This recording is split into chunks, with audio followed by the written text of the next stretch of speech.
Hi, I'm Constant Brand from the EEA Communications Unit, and welcome to another EEA Ask an Expert. Today we were here with our experts Angelica and Jora, and we are talking about trends and projections and national adaptation, but in more simpler terms perhaps climate mitigation and adaptation, and how are we doing on that in Europe. First of all, perhaps we can start with talking a little bit about climate adaptation and mitigation, how they're connected. But perhaps before I forget again, if you have any questions or comments, please jot them down in the comments section below and we'll make sure our experts answer them for you today. So who would like to start us off discussing the links between climate adaptation and mitigation? Yeah. Maybe I can start, Yeah. Constant.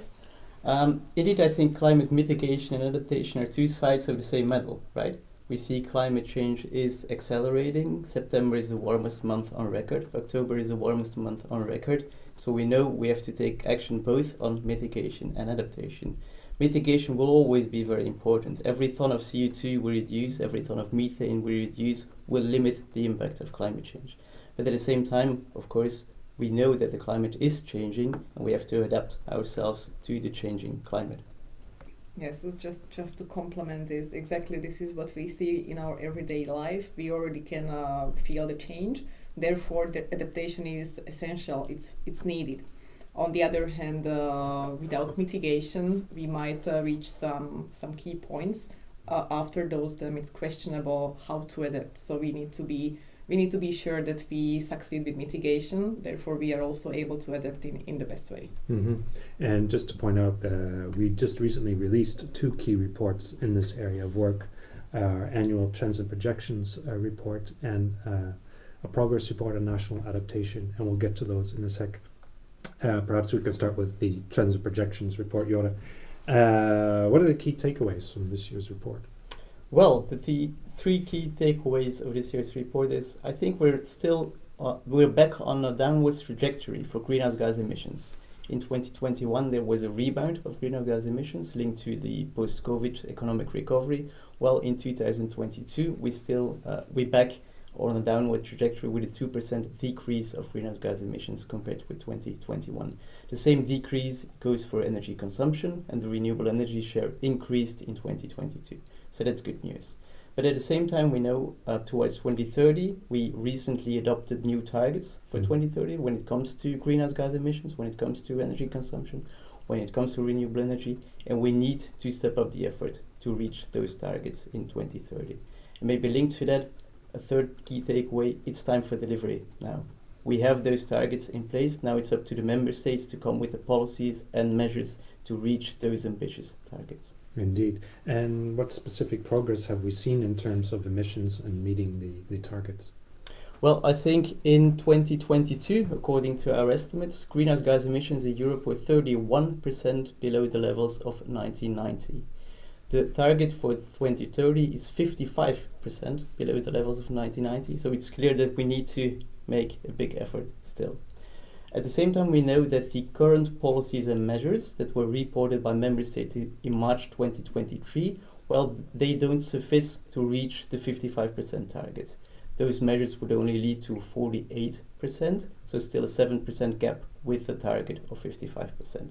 So that there are maybe some challenging things, but I think there are also some positive elements. What are those positive elements? We need an acceleration in the greenhouse gas emission reductions, but we did it before. Since 2005, the greenhouse gas emissions reduced about double pace of the period from 1990 until 2005. And also we see that in some specific areas, we really see some, I would call it, revolutions taking place before our eyes.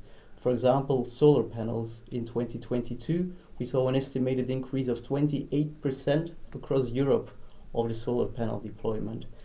The same goes for electric vehicles, maybe. So electric vehicles are really taking off. So I think there are some positive signs. And of course, we have the legislation in place. We have the Fit for 55 package in place, policies, targets, but also some financing is in place. So I think we have some building blocks in place to reach those targets. That's huge progress has been made if you compare that historically. I think we made huge progress, but still huge progress has to be made in a limited time period towards 2030. Okay, thanks. We'll get to you in a sec. Don't hang on there. If you have any questions or comments for our experts, please jot them down. We already have a first question from Andrew. Hi, which emission factors do you use for car use for both fossil fuel and electric vehicles? I don't know if we can answer that. That's today. maybe a very detailed Yeah. question. We'll have to get back to you on that, Andrew, in the comments section after the show. We'll check that with our experts. We'll get those targets here, and we talked about renewables and energy consumption. And what about member states' progress towards these targets?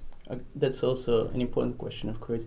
I think for member states, member states have targets, have clear climate targets for 2030. Those member state climate targets, they cover the emissions of a few sectors, of agriculture, of transport, of buildings, the so-called effort sharing sectors.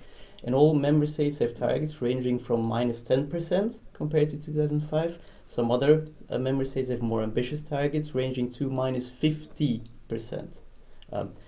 Member states have targets, but they also have trajectories towards those targets. They have annual emission limits in 2021 and 2022. And I think in 2021 and 2022, we can say that most member states are still on their trajectory towards 2030. Mm-hmm. Some member states are lagging behind, but most member states are on their trajectory. Of course, we know it's a decreasing trajectory, so they have to step up the efforts. But I think for now, they're still on the trajectory. Okay, and it's interesting because we talked. You mentioned briefly the COVID crisis, and of course we had an energy crisis last year. How did this impact emissions? Well, the energy crisis impact is quite clear on the emissions. For example, let's take the emissions of the energy supply sector, as it's called. So that's the electricity production and the heat production. The energy supply sector saw decreasing emissions since 2005, but we saw in 2021.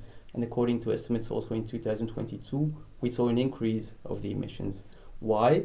Because the high prices of natural gas led to a boosted competitiveness of coal, and coal is more CO2 intensive. Mm-hmm. At the same time, we know the energy crisis is about high energy prices, it is about insecure energy.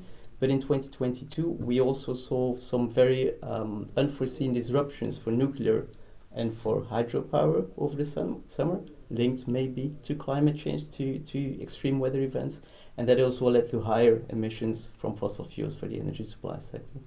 In some other sectors, for example, buildings and industry, we saw decreasing use of energy linked maybe to the high energy prices. Mm-hmm. And what about, the report also focused on all those other sectors. What about transport and agriculture? Well, transport and agriculture are two sectors that saw more limited emission decrease since 2005. Especially in transport, we saw even an increase if we compare it with 1990. So there's an increase of emission levels for the transport sector compared to 1990.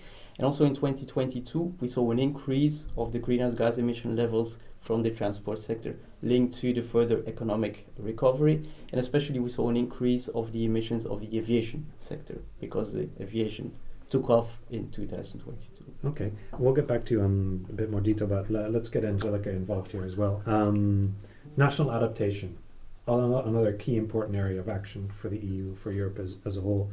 Can we talk a little bit about the progress being made at national level and what the report is about that we just released? Yes, definitely. As we already mentioned, mitigation and adaptation, those are the two sides of the same coin. So I have also prepared a few key messages, what we have seen from this year's reporting. This year was on the rather exciting side because so many things have happened. The second cycle of the reporting happened, the climate law progress assessment happened. Member states also reported a bit more closely on the adaptation measures having mitigation co-benefits under the Energy Union progress reporting. So we have actually quite a lot of new information. And just to complement Jore here on one of the key messages, what we have also seen is that we right now have a rather good setup and we need to shift from strategic planning towards implementation. That would be one of the key messages. Sure.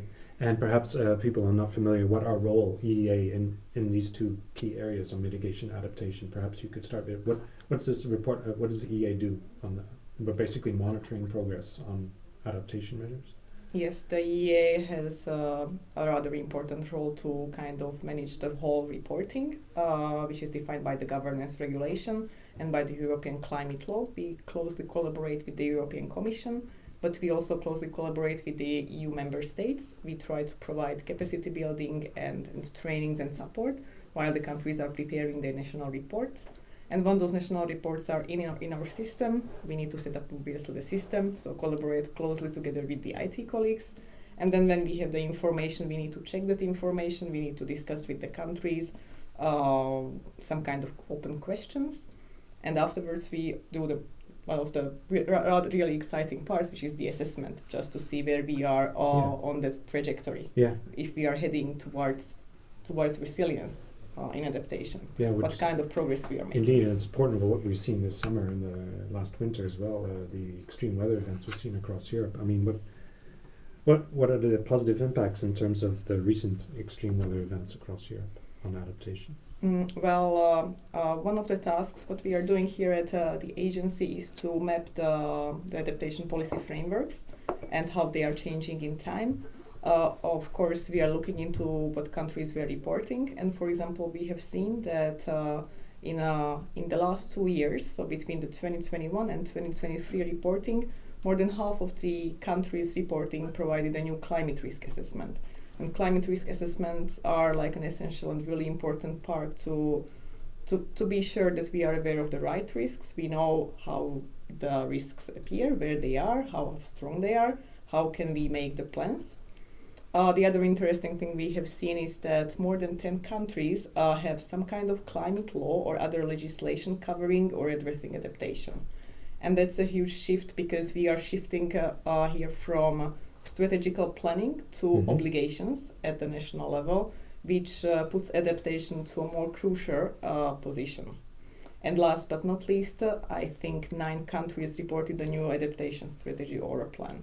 So countries are preparing, the policy frameworks are getting more complicated, addressing more delicate issues. Yeah, it seems to be a lot of work to do on both sides, but perhaps before we take questions are coming in, please keep them coming in. We'll have some time to answer them. But first, let me get back to climate. What sort of climate risks are member states reporting? What are the top risks that they're seeing in their countries? Well, I would say that the temperature-related risks are, or the climate hazards are quite dominant. So I would say heat waves score pretty high, and also droughts. And the other risks are related, for example, to heavy precipitation and to storms.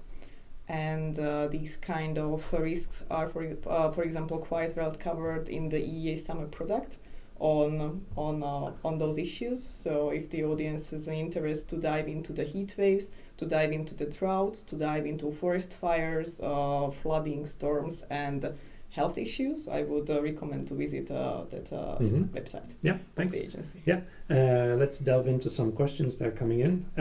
Question from Gloria: how can communities best mobilize to support member states' progress in relation to targets? Perhaps something for you. Communities mobilize. Well, I think it's a difficult question, but I think some takeaways we can give there. I think one of the key things we all can do is to take action ourselves in our daily lives, right? I think we at the EEA, we also show the end user greenhouse gas emissions from the different sectors, and then you see what are the most important levers that you can take action yourself. And I think there are some important. I mentioned transport. Transport has increasing emissions. Everyone knows you can do a modal shift, use more sustainable ways of transport. That's something you can do. There are also some other ways, the food system, the energy system. So I think there are some ways you can take action yourself. Maybe I would just add a brief point on the community dimension, because especially with climate change adaptation, we really see that the bedrock is actually at the local level. We can have amazing national frameworks and sectoral policies, but on the other hand, because everybody is in the society impacted, everybody needs to adapt. Therefore, we all can take somehow action, and this is why the local level is rather important. Right now, we have the mission on adaptation to climate change ongoing, where communities, local levels, so cities and towns and villages and regions could assign to the mission. And I would say this is for the first time that actually the community level could join a European initiative coming from the European level. Okay, I have another question from Pardeep. Hi, most of the cities are affected by urban heat island effect in this era. Then what policies are you adopting, or well, obviously we can't adopt policies at the EEA, but Europe as a whole, to decrease the effect of urban heat island effect and for decreasing the evaporation rate that are increased due to urban heat island in most of the cities? Yes, Something I can try to tackle Yeah. that.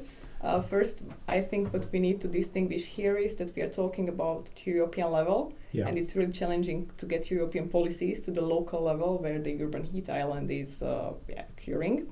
But when I was analyzing the information reported, I was focusing on the Mediterranean countries and on the Mediterranean region and on the reported measures on heat waves, for example. And I have seen quite interesting approaches how to address the issue. Many of them going back to spatial planning, and many of them going back to the question: how can we plan our future cities in a better way? What would be the idea, the vision? What would we consider as a well-adapted city? And on the other hand, what can we do with the already existing infrastructure? For example, there was a rather interesting debate about the historical centers of the cities, which are many times protected. They are UNESCO centers, so Yeah. you cannot really change much, to Yeah. be honest. You need to preserve them. That's a good So point. what can you do there? Yeah. You can do some shading, you can bring in green infrastructure, you can pay attention while you, to some extent, renovate the buildings or conserve the buildings.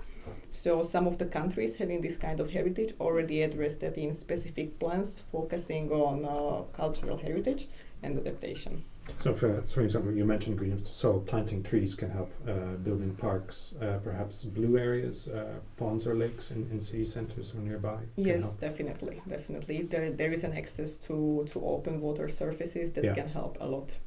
And for instance, I saw some years ago, I was in Seville, they put up these sort of canopies in sun because it's very hot in the summer, it's Mhm. over 40 degrees Celsius, so it's to provide some shade for Yes, exactly. pedestrians. That's Stuff one like of that, I the suppose. measures Yeah. that could be applied. Okay, interesting. Again, if you have questions or comments, please keep them coming in and we'll make sure to get them to our experts. I have another question from Wasi. Greenhouse gas emission reduction in Europe might help, but progress in Europe alone is not sufficient. Obviously, we don't live in a bubble in Europe. There are other regions of the world that also that's need to absolutely do clear. something. Indeed. I think in Europe, as a share of about 6 or 7% of total greenhouse gas emissions in the world, so we have, of course, a responsibility to reduce our own greenhouse gas emissions, but some other regions in the world have the same responsibility. And that's, of course, why we work on global climate action. The Conference of the Parties will take part in Dubai in a few weeks, and those are the decisions taken by all regions together in the world to take global action.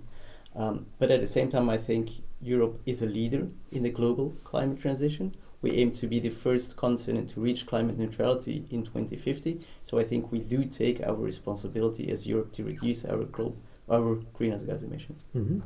Another question from Raul. What can we do to lower the greenhouse gas emissions in the transport sector? As we briefly touched upon that. What can we do in the transport sector? That's I a love difficult it. question. Yeah, I think there is some ways we can do. I mentioned the electric vehicles.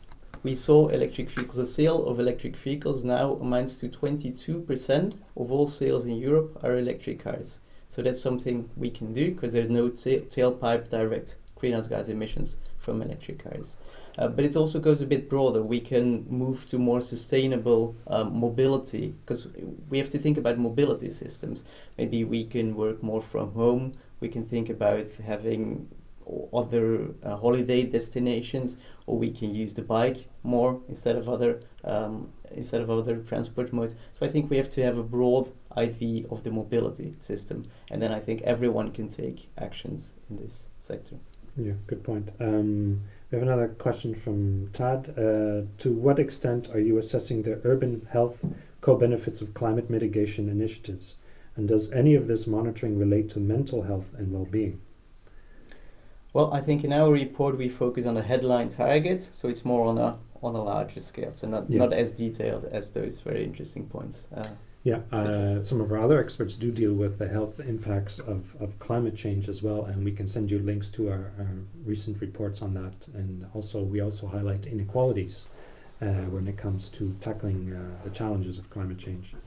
We have another question from Dita. Waste to energy plants seem to have not been rolled in many countries.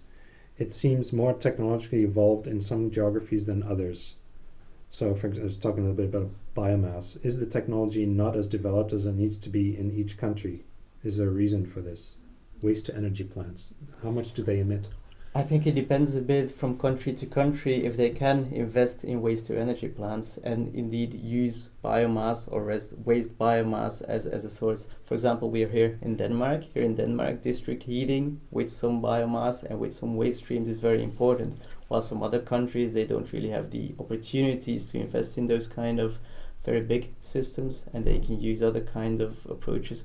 For example, when it comes to heating, they can invest in heat pumps, maybe, if they have good electricity supply. So I think we're a very diverse continent, and we have diverse strategies in different countries.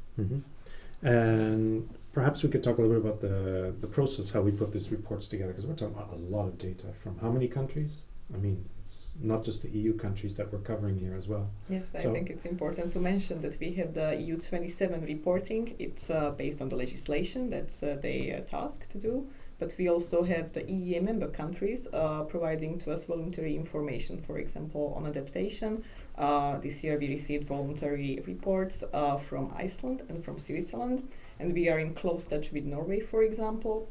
And from the next year, we also expect the energy community to report, which is the West Balkan and other contracting parties, providing information to us, so we have a better overview. Yeah, that really gives a better picture of what we're dealing with. Perhaps you can, Angelica, first, and then perhaps I can ask you on the same. How does this assessment get put together from day one? The data flows come in, and then what? And then after the quality check is done, so we can work with the data. We collaborate closely with a small team we have in the European Topic Center. So we have a few experts specializing in different areas. For example, in adaptation, we are looking into the climate risk assessments, to the already mentioned policy framework, but we also look into the governmental mechanisms and institutional setting. We look to implementation, we look to financing and monitoring and evaluation. So basically, each dedicated expert is cross-reading the information in the horizontal way. Therefore, each expert has a really good overview of what's happening in Europe in that term. And afterwards, we sit down together, we brainstorm, of course, and put down together both the report and also think about the key messages. We also build on the previous EEA work, so we revisit the older key messages to see what kind of changes have happened. We have some kind of baseline defined from the 2021 reporting, but we have been dealing with this work for more than 10 years. And also the first European adaptation strategy is 10 years old this year, and the governance regulation has its 5th anniversary. So it's kind of building together a legal legal and picture. building up a lot of expertise and Exactly. really. So does this report get used? How does this report get used? I'm assuming policymakers and experts at national level, regional level, local level have And this some year, value for that. This year we supported the European Commission with the progress assessment. The European climate law defined 3 types of assessment, which had to be made this year. One was the horizontal progress of the EU member states on adaptation. The other one was the implementation of the European adaptation strategy. And the third one was basically an assessment country per country, how countries are doing and if there could be any recommendations issued to them. So one of the processes is still ongoing, but we are slowly going towards the wrap-up, and the EEA work fed into the Commission work. And on the other hand, we also bring back the messages to the countries. We really think that we need to support mutual learning, for example, regionally. If you are from the Baltic region, from the Mediterranean, from from Central Europe, those countries can learn from each other. And climate change also doesn't know any borders, right? Yeah. So they also need to be informed what the other country is doing. So just to highlight 2 key products in these terms, the EEA also has the so-called country profiles and an adaptation dashboard, where all the information what was reported officially is displayed in a user-friendly way, so anyone actually can have a look in case of like a specific interest. Okay, interesting. Jorrit, briefly, can you explain how your process works for reporting? Well, I think it goes a bit in parallel with what Angelica already mentioned, but maybe I want to point out 2 things. First, we really depend on the information that is reported by the member states and by the EEA member countries. So the countries report, for example, their greenhouse gas emissions. Then it's us that verifies the emissions, and we collect the emissions, we compile the emissions, and then we have a European graph. But we really depend on the countries to report their information. And also when we prepare our report, we also involve the countries. We consult the countries through our INET collaboration, so they take part. It's a mutual exercise to prepare this report. Okay. Yes, that also applies for adaptation. Yeah. We definitely consult the countries when we have a draft product in the pipeline. Okay.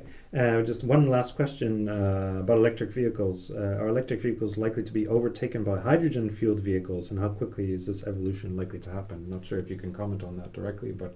Well, I think we have a very lively hydrogen debate. As far as I'm concerned, I think hydrogen is especially needed for the hard to decarbonize sectors. So that's industry and maybe some transportation modes. But I think for cars, electric vehicles are the way to go. And it's also what we see now in the figures. Mm-hmm. Of course, we will touch more upon transport in one of our future Ask an Experts. So if you have more questions on those, hang on to them for now. We'll get back to you on the transport issue. I think one last question here. Please explain first 3 actions from your point of view which will make West Balkans more sustainable. Do you have anything to add on it? But we do have experts on the Balkans who can help with that. But. Yes, we have colleagues engaged in the West Balkan countries here in the agency, managing different kind of projects. So maybe I wouldn't touch upon the sustainability issue. It's even more broader than climate change itself. But maybe I would like to just raise a point here. We have a collaboration with them where we consult climate change adaptation policies. So the West Balkan countries will report to us. But from what I have seen during those collaborations and consultations, I was really impressed how many things are already at place. The mechanisms are getting set up and the first strategies are getting adopted. So the West Balkan is definitely getting prepared as well. Mm-hmm. Okay, that pretty much wraps it up for today. Thank you very much for joining us. Thank you to our experts for a very lively debate, very interesting debate. If you have any follow-up questions or comments, please put them in the section, and we also have the links for you from our recent reports. And we'll see you next time.